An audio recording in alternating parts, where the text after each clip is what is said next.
You've prayed the same prayer for 9 years. Lord, bless me. Use me. Provide. And you've called the silence faithfulness. What if it isn't? What if the reason your finances, your calling, and your closest relationships feel stuck is that your prayers are engineered by you, not by God, to never be answered? What if the silence you've been calling God's mystery is actually the sound of a channel you built too narrow to carry anything He sent? You cannot carry the ocean in a teaspoon and call it the ocean's fault. And here's what that costs you in real terms: provision you cannot recognize, assignments you cannot receive, and a yes from God that passes through your life like water through a pipe too narrow to carry it. By the time this ends, you will never again be able to write a shapeless bless me prayer without seeing the teaspoon in your hand. Petra Vasquez was 41 years old, a hydraulic engineer who had spent 2 decades designing irrigation systems for drought-prone farmland in the high desert. Her job, her whole career, was solving one problem: how do you move water from where there is enough to where there isn't? She was good at it. She knew pipe diameters by feel. She could look at a field and tell you, within a percentage point, how much pressure you'd lose over a quarter mile. She could glance at a site plan spread across the hood of her truck and see the failure before anyone else did: the bottleneck, the undersized carrier, the place where the system would choke. But on a Tuesday in October, she sat in her truck in a church parking lot, and she could not solve the same problem in her own life.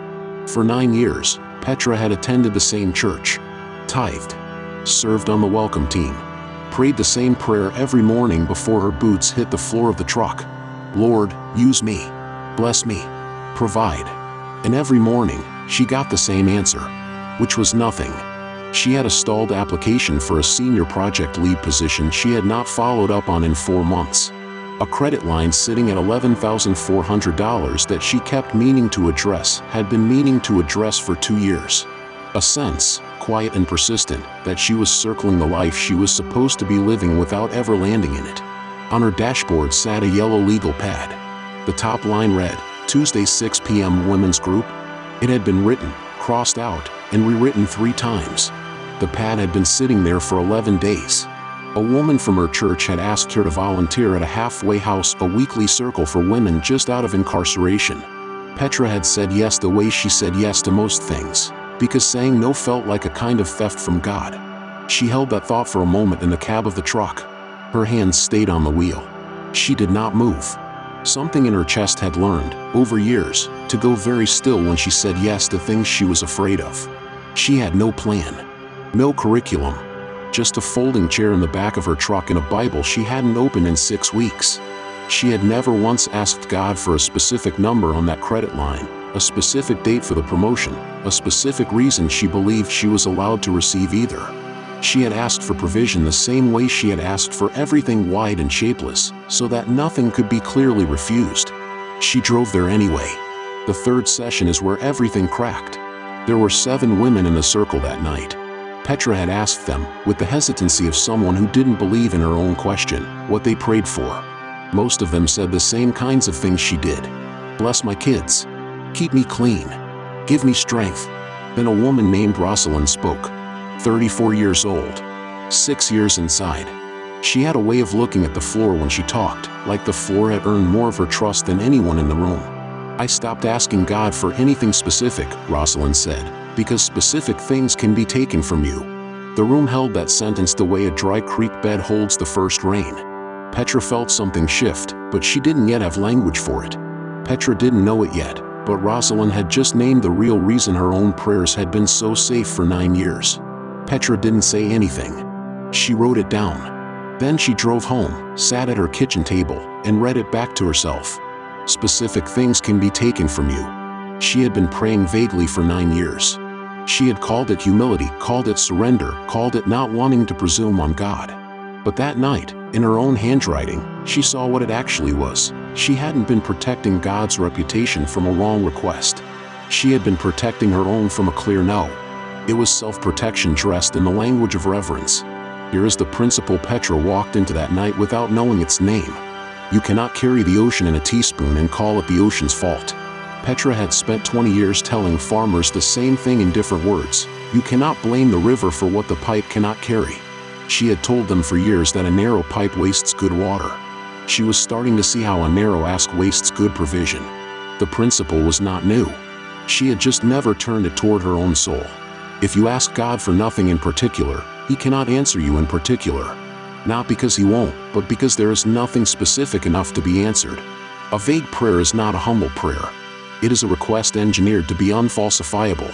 You can never be denied if you never actually ask. Petra opened her journal. For the first time in 9 years, she wrote a real prayer. October 14th. She wrote the date first. Then she held the pen over the page for a long moment, long enough to feel the weight of what she was about to do.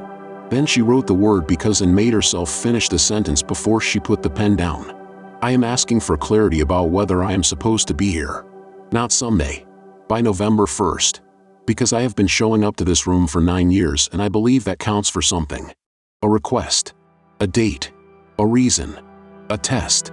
The next week, Petra changed the structure of the sessions. She brought a worksheet. 3 columns. Column 1, write one specific request. Column 2, write the date by which you are asking. Column 3, write the reason you believe you are allowed to receive it. The third column. Almost nobody could fill it. The resistance arrived inside 90 seconds. One woman crossed her arms and said, "I'm not doing this." Another said, "What's the point? God's going to do what God's going to do." By the next Thursday, 3 women had stopped coming. Petra recognized something in their resistance she could not yet name in herself. Why I am allowed to receive this?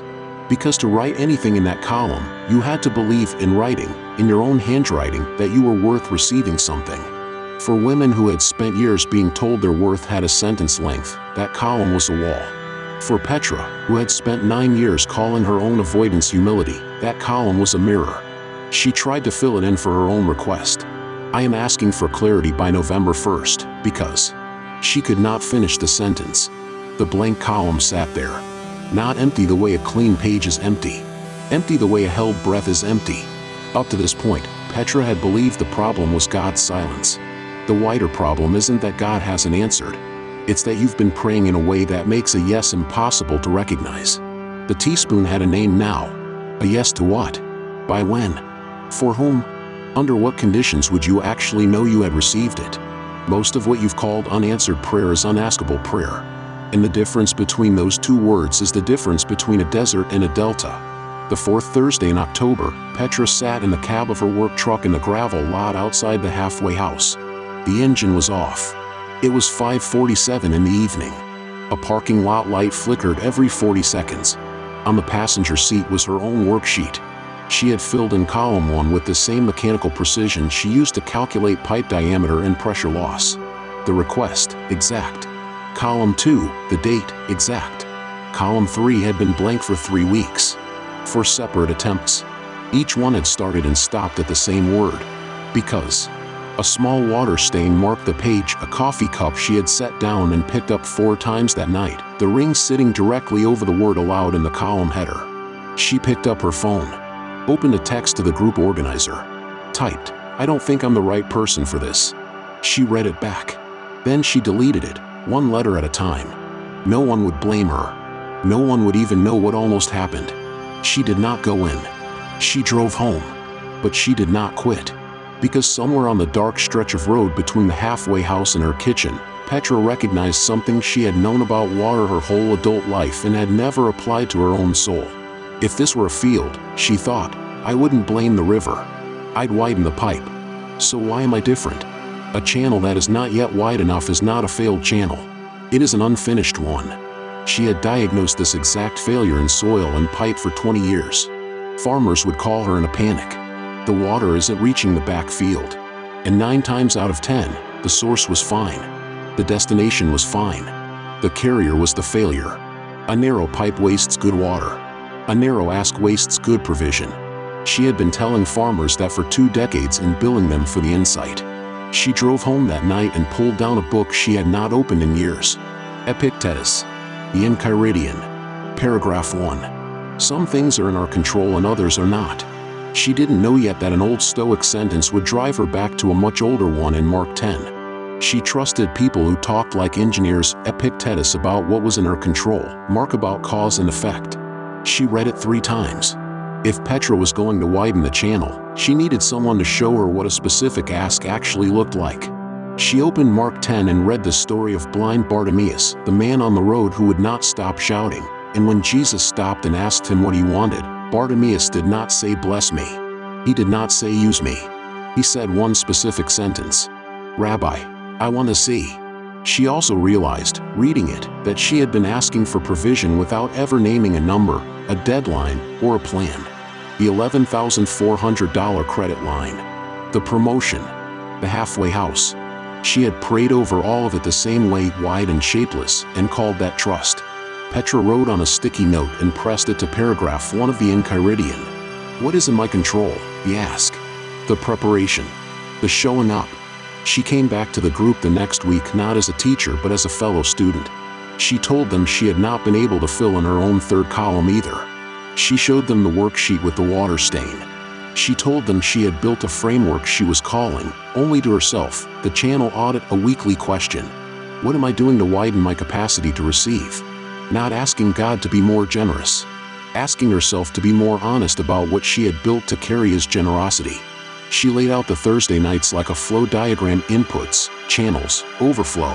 Each week a narrower question. Each week a slightly wider answer. The ones who stayed were the ones willing to widen. That was the answer to the question she had asked herself in the parking lot: would anyone come back?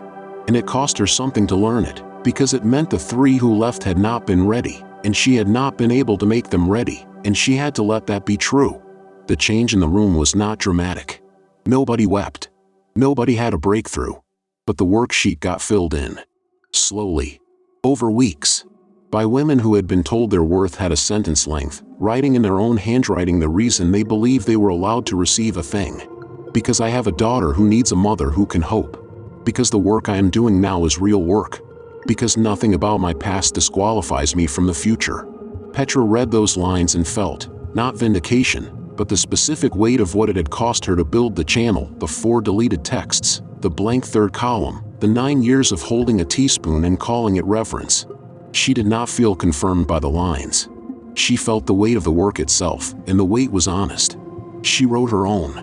Because I have spent 9 years showing up to a room where God has been trying to hand me an assignment, and I have been holding a teaspoon. The column that had stayed blank for 3 weeks was now full, not just for Petra, but for the room.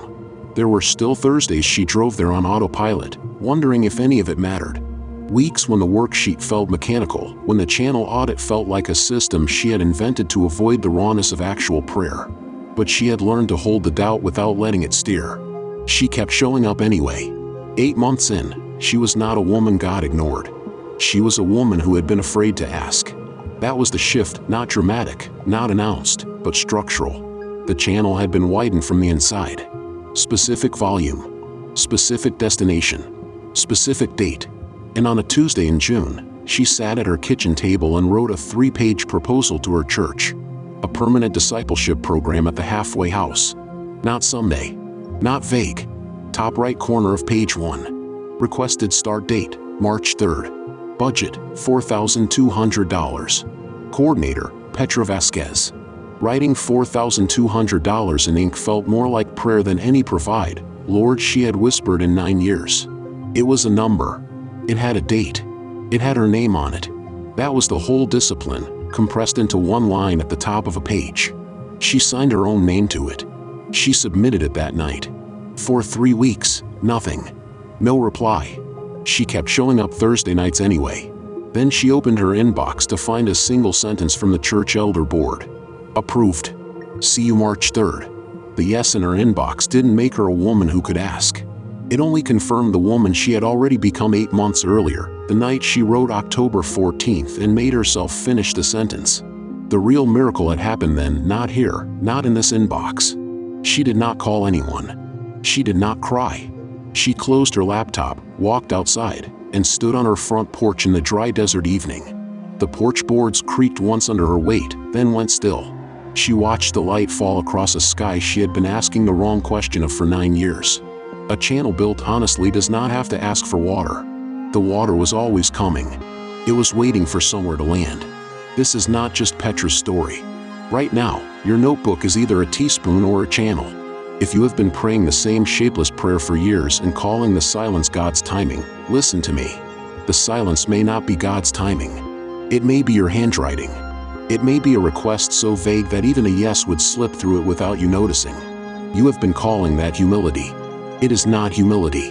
It is a teaspoon held under Niagara and a quiet, slow blame of the river. Tonight, within the next 24 hours, open a notebook. Write one specific request, a name, a date, and the reason in your own handwriting that you believe you are allowed to receive it. If you cannot finish that third sentence tonight, you are not behind. You are standing exactly where Petra sat in that truck, and that is your real assignment, not the asking, but the widening. Every day you leave that third column blank is another day the water arrives and finds no channel to enter. You will want to keep it vague. That's the old channel talking. I know what it costs to confuse repetition with faith. In 2016, I found a prayer journal I had kept for 7 months, 214 entries, every single one beginning with the same 4 words. Lord, just bless me. I was making good money when that journal sat on my shelf, gathering dust. I watched a business I loved dissolve across 36 months and a savings account drop below $500. And I never once wrote down a specific request with a date attached, because if I never asked precisely, I could never be told precisely no. I remember closing that journal and realizing I had been more afraid of a clear no than of losing the business itself. That is not humility. I know that now. That is a man who built a channel too narrow to carry anything and then blamed the river. The teaspoon was mine. The silence was mine. I had just been calling both of them gods. My name is Elias. I watched men with more money than wisdom do exactly what I was doing in that journal, and it drove me to investigate what the ancient texts actually say about wealth and petition and the discipline of the specific. I spent 15 years on Wall Street. Then I walked away to pursue that question full time. What I found is on this channel. If you decided that today is the last day you live praying prayers that cannot be answered, type I am widening the channel in the comments. If this helped you widen your own channel, share this with one person you know who has been praying the same vague prayer for so long they have forgotten what they were actually asking for. They deserve to see what you just saw. And if you want to keep practicing this with us, subscribe, not for entertainment, but to keep building a foundation on principles that outlast the silence. Father, we come before you with empty teaspoons we have been calling chalices. We confess that we have been so afraid of asking for the wrong thing that we have trained ourselves to ask for nothing and called that holiness. Forgive us for naming our self-protection humility. Forgive us for blaming the silence on you when the silence was the sound of our own vague requests landing in our own laps. Teach us the discipline of the specific, the courage of the dated, the honesty of writing down, in our own handwriting, the reason we believe we are allowed to receive a good thing from a good Father. Widen the channel. We will keep widening it. The water, we trust, is already coming. In the name of Jesus. Amen.